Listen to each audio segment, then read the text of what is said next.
पे वापस आते हैं दीपाली, ये जो अनाउंसमेंट आई एसएमएल अपर सर्किट पे एम&एम नीचे आया, ये रिएक्शन क्यों मार्केट की तरफ से? दरअसल अब जो ट्रक और बस बिजनेस कंट्रीब्यूट करता था एमएनएम में, वो अब कंप्लीटली एसएमएल महिंद्रा में चला जाएगा। इनफैक्ट पिछले साल अगस्त 2025 में एसएमएल इसूजू का एक्विजिशन किया था, 59% स्टेक महिंद्रा ने एक्वायर किया, तो उसके बाद एसएमएल महिंद्रा इसका नाम हुआ।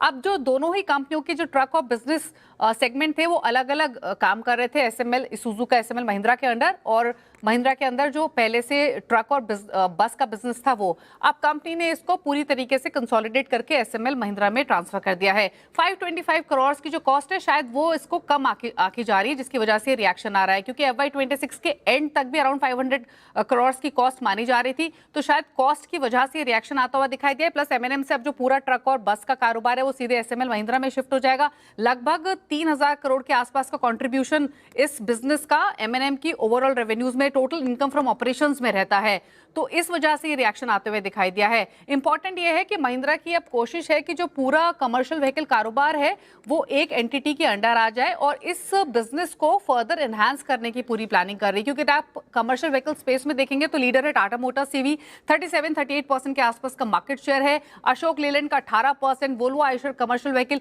जो महिंद्रा का स्टैंड है कमर्शियल व्हीकल स्पेस में, वो फिलहाल चौथे पायदान पर है, 6% के आसपास का एग्जिस्टिंग मार्केट शेयर है। अगर एसएमएल महिंद्रा और महिंद्रा ट्रक और बस बिजनेस का देखें तो 10% तक का मार्केट शेयर कंपनी FY27 के एंड तक टारगेट कर रही है। तो एक इंपॉर्टेंट स्टेप है अगर पूरे ही कमर्शियल व्हीकल कारोबार के कंसोलिडेशन पर्सपेक्टिव से देखें, जो कि अब पूरा एसएमएल महिंद्रा के अंदर आते हुए दिखाई देगा।